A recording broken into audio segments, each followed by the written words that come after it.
Hi hello ನಮಸ್ಕಾರ, welcome back to my YouTube channel. ಇವತ್ತು ನಡೀತಾ ಇರೋದು ಮ್ಯಾಚ್ RR ವರ್ಸಸ್ RCB. ನಮ್ಮ ಹೋಮ್ ಕಂಡೀಷನ್ ಅಲ್ಲಿ ನಡೀತಾ ಇರೋದು ಚಿನ್ನಸ್ವಾಮಿ ಸ್ಟೇಡಿಯಂ. ಇವತ್ತು ಲಕ್ ಆಯ್ತು ದುರದೃಷ್ಟನೋ ಗೊತ್ತಿಲ್ಲ, ನಮ್ಮ ಫ್ಯಾನ್ಸ್ ಗಳಿಗೆ ಇವತ್ತು ಹಬ್ಬ ಅಂತೂ ಕಾದೈತೆ. ಹೋಮ್ ಕಂಡೀಷನ್ ಅಂದ್ರೆ ಈ ಸೀಸನ್ ಪೂರ್ತಿ ಅನ್ಲಕ್ಕಿ ಆಡಿರೋಂಥ 3 ಮ್ಯಾಚ್ ಹೋಮ್ ಕಂಡೀಷನ್ ಹ್ಯಾಟ್ರಿಕ್ ಸೋಲ್ನ ಕಂಡಿರೋದು. ಹಾಗೆ ಇವತ್ತು ನಡೀತಾ ಇರೋದು ನಮ್ಮ ಹೋಮ್ ಕಂಡೀಷನ್ ಒಂಥರ ಒಳಗೆ ಜೀವ ಟಗವಡ ವಡ ವಡ ವಡ ಅಂತರುತ್ತೆ. ಯಾಕಂದ್ರೆ ನಮ್ಮ RCB ಹೋಮ್ ಕಂಡೀಷನ್ ಗೆಲ್ಲಕ್ಕೆ ಆಯ್ತಲ್ಲ, ಯಾವನ್ ಗುರು ಮಾಟ ಮಂತ್ರ ಮಾಡಿಸ್ಬಿಟ್ಟವನ ಗುರು. ನಮ್ಮ RCBಗೆ ಹೋಮ್ ಕಂಡೀಷನ್ ಅಲ್ಲೇ ಬಂದು ಸೋಲ್ತೀವಿ, ಯಾವ್ಯಾವನ್ನಲ್ಲಿ ಆ ತರ ಗೆಲ್ತಾ ಇದೀವಿ. ಏನಾದ್ರೂ 7-7 ಇಲ್ಲಿ ಸೋತ್ಬಿಟ್ಟು 7-7 ಅಲ್ಲಿ ಗೆದ್ಬಿಟ್ರೆ ನಮ್ಮ ಪರಿಸ್ಥಿತಿ ಏನಾಗ್ಬೇಕು ಅವಾಗ? ನಾವು ಪ್ಲೇ ಆಫ್ ಹೋಯ್ತೀವೋ ಬಿಡ್ತೀವೋ, ಎಷ್ಟು ಕ್ವಶನ್ ಮಾರ್ಕ್ ಆಗಿ ಬಂದ್ಬಿಡುತ್ತೆ ಅಂದ್ರೆ ಅಷ್ಟಿಷ್ಟಲ್ಲ. ಅದ್ರಲ್ಲೂ ಅಲ್ಲದೆ ನಮ್ಮ ಹೋಮ್ ಕಂಡೀಷನ್ ನ ಚೇಂಜ್ ಮಾಡಿಡ್ಬೇಕಂತ ಅಷ್ಟು ಫ್ರಸ್ಟ್ರೇಷನ್ ಬಂದ್ಬಿಡೈತೆ ಈ ಸೀಸನ್. ಆ ತರ ವುಮೆನ್ಸ್ ಅವ್ರಿಗೂ ಅದೇ ರೀತಿ ಸೋಲು, ನಮ್ಮ ಮೆನ್ಸ್ ಅವ್ರಿಗೂ ಅದೇ ರೀತಿ ಸೋಲು. ಈ ಮ್ಯಾಚ್ ನ ಸೋತ್ಬಿಟ್ರೆ ಕಂಟಿನ್ಯೂಸ್ 4 ಮ್ಯಾಚ್ ಹೋಮ್ ಕಂಡೀಷನ್ ಸೋತಂಗಾಗೋದು. ನಮ್ಮ ಹೋಮ್ ಕಂಡೀಷನ್ ಒಂಥರ ನಮ್ಮ RCBಗೆ ಲಕ್ಕೇ ಇಲ್ಲ, ಅನ್ಲಕ್ಕಿ. ಇದಂತೂ ನಾವು ಲಾಸ್ಟ್ ಸೀಸನ್ ನೋಡಿದೀವಿ. ಆ ತರ ನಮ್ಗೆ ಲಕ್ ಅಂತೂ ಇಲ್ಲಿಂದ ಸಿಕ್ಕಿಲ್ಲ. ಒಟ್ನಲ್ಲಿ ಹೊರಗಡೆ ಆಡ್ಬೇಕಾದ್ರೆ ಒಂದು ಸ್ವಲ್ಪ ಲಕ್ ಸಿಕ್ಕಿರೋದು, ಆದ್ರೆ ಈ ಸೀಸನ್ ಪೂರ್ತಿ ಅನ್ಲಕ್ಕಿ, ದುರದೃಷ್ಟ. ಅದೇನಾಗ್ಬಿಟ್ಟೈತೋ ಗೊತ್ತಿಲ್ಲ. RCBಗೆ ಆ ತರ ಅನ್ಲಕ್ಕಿ ಹೋಮ್ ಕಂಡೀಷನ್ ಅಲ್ಲಿ ಬಂದಿರೋದು. ಹಾಗೆ ಆಪೋಸಿಟ್ ಟೀಮ್ ಅವ್ರಿಗೆ ಒಂಥರ ವೈಬ್, ಖುಷಿ ಖುಷಿ. ನಮ್ಗೆ ಒಂಥರ ಡವ ಡವ ಡವ ಅಂತಿದ್ರೆ ಅವ್ರಿಗೆ ಖುಷಿ ಖುಷಿ. ಹೋಮ್ ಕಂಡೀಷನ್ RCBಗೆ 2 ಪಾಯಿಂಟ್ ನ ತಗೊಂಡೋಗ್ಬೋದು RCB ಮೇಲೆ ಅಂತ. ಆದ್ರೆ ಇವತ್ತಿನ ಮ್ಯಾಚ್ ನಮ್ಗೆ ವೆರಿ ಕ್ರೂಷಲ್ ಆಗಿ, ಏನಾದ್ರೂ ಗೆದ್ರೆ ಅವತ್ತು ನಮ್ಮ RCB ಪಾಯಿಂಟ್ ಟೇಬಲ್ ಅಲ್ಲಿ 2nd ಪ್ಲೇಸ್ಗೆ ಹೋಗುವಂತ ಎಲ್ಲಾ ಚಾನ್ಸು ಐತೆ. ಏನಾದ್ರೂ ರನ್ ರೇಟ್ ಅಲ್ಲಿ ನೋಡಿದ್ರೆ ಫಸ್ಟ್ ಪ್ಲೇಸ್ಗೆ ಹೋಗ್ಬೋದು. ಆ ತರ ರನ್ ರೇಟ್ ಅಲ್ಲಿ ನಾವು ಹೊಡೆಯಲ್ಲ ಅಂತ ನಮ್ಗೆ ಗೊತ್ತು. ನಮ್ಮ ಹೋಮ್ ಕಂಡೀಷನ್ ಒಂಥರ ಆಗ್ಬರಲ್ಲ. ಆದ್ರೆ 2nd ಪ್ಲೇಸ್ಗೆ ಇವತ್ತು ನಾವು ಮಾಡ್ಬೋದು, ಟ್ರೈ ಮಾಡ್ಬೋದು. ಆದ್ರೆ ನಮ್ಮ ಹೋಮ್ ಕಂಡೀಷನ್ ನಮ್ಗೆ ಲಕ್ ಹಿಡಿಬೇಕಲ್ಲ. ಫ್ಯಾನ್ಸ್ ಗಳು ದುಡ್ಡು ಕೊಟ್ಟು ಬಂದು ನೋಡ್ತೀರಾ, ಅದೇನ್ ಕಾಲದ ನಿಮ್ಗೂ ಇವತ್ತು ದೇವರೇ ಕಾಪಾಡಬೇಕು. ಒಟ್ಟಿನಲ್ಲಿ ನಮ್ಮ ಮ್ಯಾಚ್ ಸಹ RCBಗೆ ಇವತ್ತು ದೇವರೇ ಕಾಪಾಡಬೇಕು. ಯಾವುದೇ ರೀತಿ ಇವತ್ತು ಮಳೆ ಬರಲ್ಲ ಅಂತ ತೋರಿಸ್ತೈತೆ ಪ್ರೆಡಿಕ್ಷನ್. ಆದ್ರೆ ವೆದರ್ನು ಚೆಕ್ ಮಾಡಿದ್ರೆ ಒಂದ್ ಸ್ವಲ್ಪ ಕ್ಲೌಡ್ ಇರುತ್ತೆ ಅಂತ ಇದೆ, ಆದ್ರೆ ಮಳೆ ಬರಲ್ಲ. ಮ್ಯಾಚ್ ಸುಸೂತ್ರವಾಗಿ ಮುಗೀತದೆ. ನೋಡಿ ಫ್ಯಾನ್ಸ್ಗಳು ಏನಾಗುತ್ತೆ ಅಂತ. ರಿಸಲ್ಟ್ ಗಂಟು ವೇಟ್ ಮಾಡ್ತಾ ಇದೀವಿ. ಹಾಗೆ RCB ಇಲ್ಲಿವರೆಗೂ ಈ ಸೀಸನ್ ಅಲ್ಲಿ 8 ಮ್ಯಾಚಸ್ಗಳಲ್ಲಿ 5 ಮ್ಯಾಚ್ ನ ಗೆದ್ದು, ಹಾಗೆ 3 ಮ್ಯಾಚ್ಗಳನ್ನ ಸೋತಿರೋದು. ಹಾಗೆ RR ಅವರು ಆಡಿರೋಂಥ 8 ಮ್ಯಾಚ್ ಅಲ್ಲಿ 2 ಮ್ಯಾಚ್ ನ ವಿನ್ ಆಗಿ 6 ಮ್ಯಾಚ್ಗಳನ್ನ ಸೋತಿರೋದು. ಹಾಗೆ ಪಾಯಿಂಟ್ ಟೇಬಲ್ ಅಲ್ಲಿ ನೋಡ್ತಾ ಬಂದ್ರೆ RCB 3ನೇ ಪ್ಲೇಸ್ ಅಲ್ಲಿ ಇದ್ರೆ RR ಅವರು 8ನೇ ಪ್ಲೇಸ್ ಅಲ್ಲಿ ಇರೋದು. ಹಾಗೆ ಇವತ್ತಿನ ಮ್ಯಾಚ್ ನಮ್ಮ RCB ಗೆದ್ರೆ ಪಕ್ಕ 2nd ಪ್ಲೇಸ್ಗೆ ಹೋಗ್ಬೋದು. ಹಾಗೆ ರನ್ ರೇಟ್ ಅಲ್ಲಿ ಬಂತು ಅಂದ್ರೆ ಫಸ್ಟ್ ಪ್ಲೇಸ್ಗೆ ಟ್ರೈ ಮಾಡಬಹುದು. ಹಾಗೆ ನಮ್ಮ ಚಿನ್ನಸ್ವಾಮಿ ಸ್ಟೇಡಿಯಂ ಅಲ್ಲಿ ಇಲ್ಲಿವರೆಗೂ 96 IPL ಮ್ಯಾಚಸ್ಗಳು ನಡೆದಿರೋದು. ಅದರಲ್ಲಿ ಫಸ್ಟ್ ಇನ್ನಿಂಗ್ಸ್ ಬ್ಯಾಟಿಂಗ್ ಆಡಿರೋರು 41 ಮ್ಯಾಚಸ್ಗಳನ್ನ ವಿನ್ ಆಗಿದ್ರೆ, ಹಾಗೆ 2nd ಇನ್ನಿಂಗ್ಸ್ ಬ್ಯಾಟಿಂಗ್ ಆಡಿರೋರು 53 ಮ್ಯಾಚಸ್ಗಳನ್ನ ವಿನ್ ಆಗಿರೋದು. ಹಾಗೆ ಇಲ್ಲಿ ಯಾರು ಟಾಸ್ ನ ಗೆದ್ದಿದಾರೋ ಅವರು 53 ಮ್ಯಾಚಸ್ಗಳನ್ನ ಗೆದ್ದಿರೋದು. ಹಾಗೆ ಯಾರು ಟಾಸ್ ನ ಸೋತಿದಾರೋ 41 ಮ್ಯಾಚ್ಗಳನ್ನ ಗೆದ್ದಿರೋದು. ಹಾಗೆ 2 ಮ್ಯಾಚಸ್ಗಳು ನೋ ರಿಸಲ್ಟ್ ಅಲ್ಲಿ ಮುಗ್ದೋಗಿರೋದು. ಆದ್ರೆ ಇವತ್ತಿನ ಈ ಸ್ಟಾಟ್ಸ್ ನ ನೋಡಿದ್ರೆ ನಮ್ಗೆ ಇಂಪಾರ್ಟೆಂಟ್ ಆಗೋದು ಇವತ್ತಿನ ಮ್ಯಾಚ್ ಅಲ್ಲಿ ಟಾಸ್. ಲಾಸ್ಟ್ ಮ್ಯಾಚ್ ಸಹ ಕ್ರೂಷಲ್ ಆಗಿ ಇಂಪಾರ್ಟೆಂಟ್ ಆಗ್ಬೇಕಾಯ್ತು ಟಾಸ್. ಆದ್ರೆ ಮಳೆ ಬಂದು ಮ್ಯಾಚ್ ಸ್ಟಾರ್ಟ್ ಆಗಿ ಆ ಮ್ಯಾಚ್ ಟಾಸ್ ಗೆಲ್ಲಿಲ್ಲ, ಆ DC ಮೇಲೂ ಟಾಸ್ ಗೆಲ್ಲಿಲ್ಲ. ಇನ್ ನಡೆದ GT ಮೇಲೂ ಟಾಸ್ ಗೆಲ್ಲಿ. ನಮ್ಮ ಹೋಮ್ ಕಂಡೀಷನ್ ಟಾಸ್ ಗೆಲ್ತಾ ಇಲ್ಲ. ಅವನಲ್ಲಿ ಟಾಸ್ ಗೆಲ್ಲಿಲ್ಲ ಅಂದ್ರೆ ಡಿಫೆಂಡಿಂಗ್ ಮಾಡ್ತೀವಿ, ಟಾಸ್ ಗೆದ್ದು ಚೇಸಿಂಗ್ ಆರಂಭ ಮಾಡ್ಕೊತೀವಿ. ಆದ್ರೆ ಇಲ್ಲಿ ಟಾಸ್ ಗೆಲ್ತಲ್ಲ. ಕ್ರೂಷಲ್ ಆಗಿ ಇಂಪಾರ್ಟೆಂಟ್ ಆಗಿರೋದು ಟಾಸ್. ನನ್ನ ಮಗನ ಟಾಸ್ ಇಂಪಾರ್ಟೆಂಟ್. ಈ ಟಾಸ್ ಗೆದ್ಬಿಟ್ರೆ ಒಂದು ಮ್ಯಾಚ್ ಅಲ್ಲಿ 100%, 25%, 50% ಆರಾಮಾಗಿ ಟಾಸ್ ಎಲ್ಲ ವಿನ್ ಆಗ್ಬೋದು.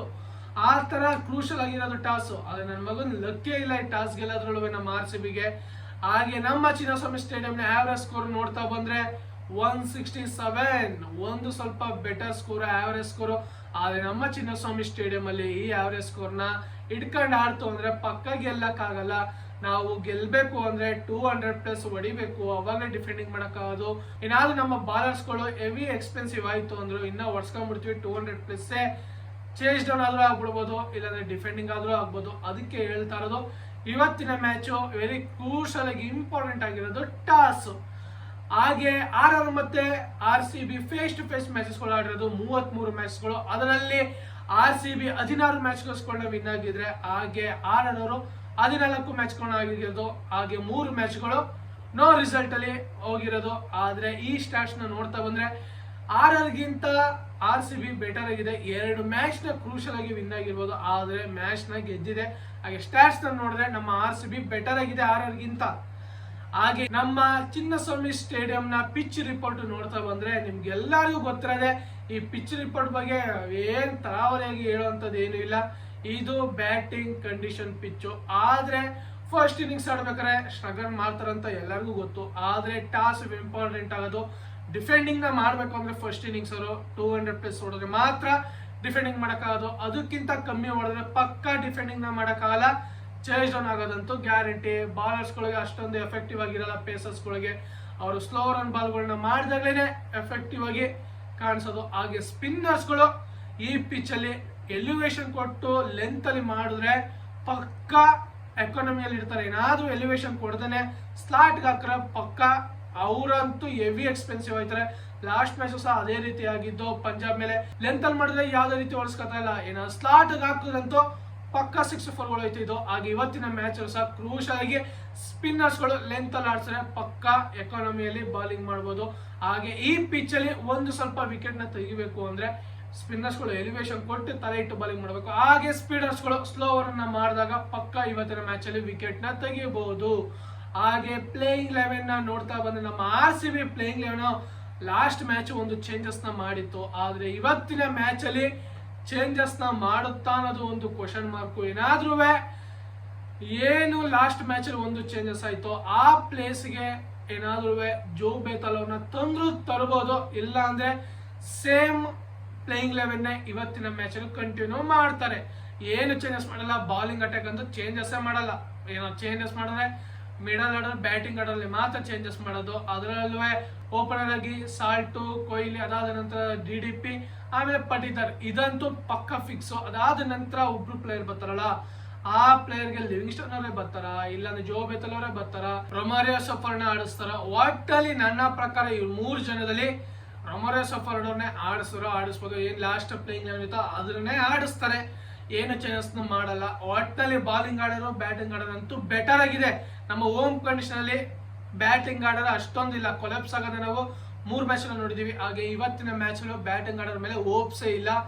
ಬ್ಯಾಟಿಂಗ್ ಇಂದ ಬಿಗ್ ರನ್ ಬರಬೇಕು. ಹಾಗೆ ಬ್ಯಾಟರ್ ಆರ್ಡರ್ಸ್ ಗಳಿಂದ ಒಂದು ಬಿಗ್ ಸ್ಕೋರ್ ಬಂದಾಗ ಇವತ್ತಿನ ಮ್ಯಾಚ್ ಥ್ರಿಲ್ ಆಗಿ ಇರುತ್ತೆ. ಬಾಲರ್ಸ್ ಗಳು ಒಂದು ಸ್ವಲ್ಪ ಇವತ್ತು ಎಲಿವೇಶನ್ ನ ಕೊಟ್ಟಿ ಎಕಾನಮಿಯಲ್ಲಿ ಬಾಲಿಂಗ್ ಮಾಡಿದ್ರೆ ಬೆಟರ್ ಆಗಿರುತ್ತೆ. ಹಾಗೆ RR ನ ಪ್ಲೇಯಿಂಗ್ 11 ನೋಡ್ತಾ ಬಂದ್ರೆ RR ಅಲ್ಲಿ ಇವತ್ತು ಪಕ್ಕ ಸಂಜು ಸ್ಯಾಮ್ಸನ್ ಅವರು ಆಡ್ತಾ ಇಲ್ಲ. ಅವರು ಒಂದ್ ಸ್ವಲ್ಪ ಏನು ಲಾಸ್ಟ್ ಮ್ಯಾಚ್ ಸಹ ಆಡ್ಲಿಲ್ಲ.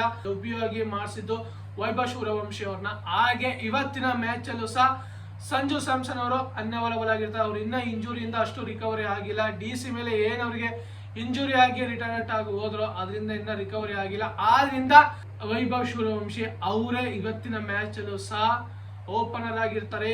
ಇದು ನಮ್ಮ ಚಿನ್ನಸ್ವಾಮಿ ಸ್ಟೇಡಿಯಂ ಇನ್ನ ಚಿಕ್ಕ ಗ್ರೌಂಡ್. ಈ ಬ್ಯಾಟರ್ ಅಂತೂ ಆರಾಮಿಗೆ ಒಂದು 50+ ರನ್ ಹೊಡಿಬಹುದು. ಲಾಸ್ಟ್ ಮ್ಯಾಚ್ ಒಂದ್ ಸ್ವಲ್ಪ ಒಂದು 34-39 ಒಟ್ನಲ್ಲಿ ಹೊಡೆದು ಔಟ್ ಆದ್ರು, ಸ್ವಲ್ಪ ಬೇಜಾರಾದ್ರು ಒಟ್ನಲ್ಲಿ. ಇವತ್ತಿನ ಮ್ಯಾಚ್ ಅಲ್ಲಿ ಪಕ್ಕ 50 ಹೊಡಿಬಹುದು. ಆ ತರ ಕಂಡೀಷನ್. ಒಂದ್ ಸ್ವಲ್ಪ ಬೌಂಡ್ರಿಗಳಂತೂ ತುಂಬಾ ಚಿಕ್ಕ, ಆರಾಮಿಗೆ ಹೊಡೆದು 6 ಅಂತೂ ಅದ್ದೂರಿ ಹೋಗುತ್ತೆ. ಆದ್ರಿಂದ ಇವತ್ತಿನ ಮ್ಯಾಚ್ ಅಲ್ಲಿ ವೈಭವ್ ಸೂರ್ಯವಂಶದಿಂದ 50 ಬರ್ಬೋದು ಅಂತ ನನ್ನ ಎಕ್ಸ್ಪೆಕ್ಟೇಷನ್. ಅದಾದ ನಂತರ ಜೈಸ್ವಾಲ್ ಅವರಂತೂ 5 ಮ್ಯಾಚ್ ಇಂದ ಕಂಟಿನ್ಯೂಟಿ ಆಗಿ ಫಾರ್ಮ್ ಅಲ್ಲಿ ಇರೋದು, 50+ ರನ್ನೇ ಹೊಡಿತಾ ಇರೋದು. ಆದ್ರಿಂದ ಅವರ ಬ್ಯಾಟಿಂಗ್ ಇಂದಲೇ ಸ್ಕೋರ್ ಬರಬಹುದು ಅಂತ ಅನ್ಕೊಂಡಿದ್ದೀನಿ. ಅದಾದ ನಂತರ ರಿಯಾನ್ ಪರಾಗ್ ಇನ್ನ ಅಷ್ಟೊಂದು ಫಾರ್ಮ್ ಗೆ ಬಂದಿಲ್ಲ. ಬೆಟರ್ ಆಗಿ ಬತ್ತು ಅಂದ್ರೆ ಚೆನ್ನಾಗಿರುತ್ತೆ. ಕ್ಯಾಪ್ಟನ್ ಆಗಿ ಇವತ್ತಿನ ಮ್ಯಾಚ್ ನ RR ನ ಮುನ್ನಡೆಸ್ತಾ ಇರೋದು. ಹಾಗೆ ಇಟ್ಮೈರು, ನಿತೀಶ್ ರಾಣಾ ಬ್ಯಾಟಿಂಗ್ ಆಡೋದು ಸಹ ಚೆನ್ನಾಗಿದೆ. ಇವತ್ತಿನ ಮ್ಯಾಚ್ ಅಲ್ಲಿ ಯಾವ ರೀತಿ ಕಮಲ್ ಮಾಡ್ತಾರೆ ಅಂತ ನೋಡ್ಬೇಕು. RR ಅವರು ಆಲ್ರೆಡಿ ನಮ್ಮ RCB ಮೇಲೆ ಸೋತಿದ್ದಾರೆ ಅವರ ಹೋಮ್ ಕಂಡೀಷನ್ ಜೈಪುರಲ್ಲಿ. ಇವತ್ತು ರಿವೆಂಜ್ ಮ್ಯಾಚ್. RCB ವಿನ್ ಆಗ್ತಾರೆ, RR ವಿನ್ ಆಗ್ತಾರೆ. ಒಟ್ನಲ್ಲಿ ನಮ್ಮ RCB ಇವತ್ತು RR ಹೋಮ್ ಕಂಡೀಷನ್ ಗೆಲ್ಲಬೇಕು. ನಮಗಂತೂ RR ಇಬ್ಬಡಿ ಎಲಿಮಿನೇಟ್ ಆಗೋದು ಟೂರ್ನಮೆಂಟ್ ಇಂದ. ಆದ್ರೆ RCB ಗೆಲ್ಬೇಕು ಟೂರ್ನಮೆಂಟ್ ಇಂದ. ಇನ್ನು ಪ್ಲೇ ಆಫ್ ಹೋಗ್ಬೇಕು ಅಂದ್ರೆ ಈ ಮ್ಯಾಚ್ ಇಂಪಾರ್ಟೆಂಟ್. ಹೋಮ್ ಮ್ಯಾಚ್ ಗೆಲ್ಬೇಕು. ಇನ್ನು ಇವಾಗ ಈ ಸೀಸನ್ ಅಲ್ಲಿ ಇನ್ನು ಕಂಟಿನ್ಯೂಟಿ ಆಗಿ 2 ಮ್ಯಾಚ್ ಹೋಮ್ ಕಂಡೀಷನ್ ಅಲ್ಲೇ ಇರೋದು, ಅದಕ್ಕೋಸ್ಕರ ಹೇಳ್ತಾ ಇರೋದು. ಹಾಗೆ 2 ಟೀಮ್ಗಳ ಪ್ಲೇಯಿಂಗ್ 11 ನ ಕಂಪ್ಯಾರಿಸನ್ ಮಾಡಿದ್ರೆ ಬೆಟರ್ ಆಗಿ ಇದೆ. ಯಾವುದೇ ರೀತಿ 2 ಟೀಮ್ಗಳಲ್ಲಿ ಆ ಟೀಮು ಚೆನ್ನಾಗಿದೆ, ಈ ಟೀಮು ಚೆನ್ನಾಗಿಲ್ಲ ಅಂತ ಹೇಳಕ್ಕಾಗಲ್ಲ. ಬ್ಯಾಟಿಂಗ್ ಆರ್ಡರ್ ಬೆಟರ್ ಆಗಿದೆ ಎರಡು ಟೀಮಲ್ಲೂ. ಹಾಗೆ ಬಾಲಿಂಗ್ ಅಟ್ಯಾಕ್ ಸಹ ಚೆನ್ನಾಗಿದೆ. RCB ಬ್ಯಾಟಿಂಗ್ ಆಡೋರು ಮತ್ತೆ RR ನ ಬ್ಯಾಟಿಂಗ್ ಆಡೋರು ನೋಡಿದ್ರೆ ನಮ್ಮ ಹೋಮ್ ಕಂಡೀಷನ್ ಅಲ್ಲಿ ನಮ್ಮ RCB ಬ್ಯಾಟಿಂಗ್ ಆಡೋರು ಅಷ್ಟೊಂದು ಫಾರ್ಮ್ ನ ಕೊಟ್ಟಿಲ್ಲ. ಅವೇ ಮನೇಲಿ ಆದ್ರೆ ಇವ್ರಿಗಿಂತ ಬೆಟರ್ ಅನ್ಬೋದು, ಆದ್ರೆ ನಮ್ಮ ಹೋಮ್ ಕಂಡೀಷನ್ ಅಲ್ಲಿ ಅಷ್ಟೊಂದು ಬೆಟರ್ ಆಗಿಲ್ಲ. ಆದ್ರಿಂದ ಇವತ್ತಿನ ಮ್ಯಾಚ್ ಅಲ್ಲಿ ನಮ್ಮ RCB ಬ್ಯಾಟರ್ ಇಂದ ರನ್ಸ್ ಬರಬೇಕು. ಹಾಗೆ RR ಇಂದ ಒಂದು ಒಳ್ಳೆ ಪರ್ಫಾರ್ಮೆನ್ಸ್ ಬಂದ್ರೆ ಹೈ ಸ್ಕೋರಿಂಗ್ ಆಗಿ ಇರುತ್ತೆ ಇವತ್ತಿನ ಮ್ಯಾಚ್. ಎರಡು ಟೀಮ್ಗಳು ಸಹ ಕ್ವಾಲಿಟಿ ಟೀಮ್ಗಳು. ಹಾಗೆ ಇವತ್ತಿನ ಮ್ಯಾಚ್ ಫಸ್ಟ್ ಇನ್ನಿಂಗ್ಸ್ ಆಡೋರು ಪಕ್ಕ ಟಾರ್ಗೆಟ್ ನ 190 210 ಈ ರನ್ ಅಲ್ಲಿ ಪಕ್ಕ ಟಾರ್ಗೆಟ್ ನ ಕೊಡ್ತಾರೆ ಇವತ್ತಿನ ಮ್ಯಾಚ್ ಅಲ್ಲಿ. ಹಾಗೆ ಇವತ್ತಿನ ಮ್ಯಾಚ್ ಪ್ರಿಡಿಕ್ಷನ್ ಗೆ ಬಂದ್ರೆ ನನ್ನ ಪ್ರಕಾರ RCB ಟಾಸ್ ಗೆಲ್ತಾರೆ ಇವಾಗ ಗೊತ್ತಿಲ್ಲ, ಒಟ್ನ ನನ್ನ ಪ್ರಕಾರ ಇವತ್ತು RR ಗೆಲ್ಲಿಸ್ತಾರೆ ಅನ್ಸ್ತೈತೆ ನಂಗೆ. RR ಟಾಸ್ ವಿನ್ ಆಗ್ತಾರೆ, ಚೂಸ್ ಟು ಬಾಲ್ ಆರಾಮಾಗಿ. ಇವತ್ತಿನ ಮ್ಯಾಚ್ ಪ್ರಿಡಿಕ್ಷನ್ RR. ನಿಜವಾಗ್ಲೂ ನಮ್ಮ ಹೋಮ್ ಕಂಡೀಷನ್ ಮೇಲೆ ನನಗೆ RCB ಮೇಲೆ ಅಷ್ಟೊಂದು ನಂಬಿಕೆನೇ ಇಲ್ಲ ಗೆಲ್ತಾರೆ ಅಂತ. ನಮ್ಮ ಹೋಮ್ ಕಂಡೀಷನ್ ಅಲ್ಲಿ ಅವೇ ಮನೇಲಿ ನಮ್ಮ RCB ಹೊಡಿತಾರೆ ಅಂತ ಒಂದು ಸ್ಟ್ರಾಂಗ್ ಅಲ್ಲಿ ಹೇಳ್ಬಿಡ್ತೀನಿ. ಆ ಹೋಮ್ ಕಂಡೀಷನ್ ಅಲ್ಲಿ ಹೇಳಕ್ಕೆ ಹೋಗಲ್ಲ, ಆ ತರ ಕಳಪೆ ಫಾರ್ಮ್ ನ ಕೊಟ್ಟಿರೋದು ಹೋಮ್ ಕಂಡೀಷನ್. ಆದ್ರಿಂದ ಇವತ್ತಿನ ಪ್ರಿಡಿಕ್ಷನ್ RR ಒಂದು toss, choose to bowl first, RR win. ಏನಾದ್ರು RCB ವಿನ್ ಆಯ್ತು ಅಂದ್ರೆ ಇನ್ನ ಜೋಶ್ ಇರುತ್ತೆ. ಹೋಮ್ ಕಂಡೀಷನ್ ಒಂದು ಮ್ಯಾಚ್ ಗೆಲ್ಬಿಟ್ರಲ್ಲ ಅಂತ ಖುಷಿಲಿ ಇರ್ತೀನಿ. ನೋಡೋಣ ಪ್ರೆಡಿಕ್ಷನ್ ಸಕ್ಸಸ್ಫುಲ್ ಆಗುತ್ತೋ ಅನ್ಸಕ್ಸಸ್ಫುಲ್ ಆಗುತ್ತೋ ಅಂತ. ಹಾಗೆ ಯಾರ್ಯಾರು ಈ ವಿಡಿಯೋ ನೋಡ್ತಾ ಇದ್ರು ಲೈಕ್ ಮಾಡಿ, ಶೇರ್ ಮಾಡಿ ಮತ್ತು ನನ್ನ ಯೂಟ್ಯೂಬ್ ಚಾನಲ್ ನ ಸಬ್ಸ್ಕ್ರೈಬ್ ಮಾಡಿ. ಹಾಗೆ ಇದೇ ತರ ಮುಂದಿನ ವಿಡಿಯೋದಲ್ಲಿ ಸಿಗೋಣ. ಜೈ ಹಿಂದ್, ಜೈ ಕರ್ನಾಟಕ, ಮತ್ತೆ ವಂದನೆಗಳು.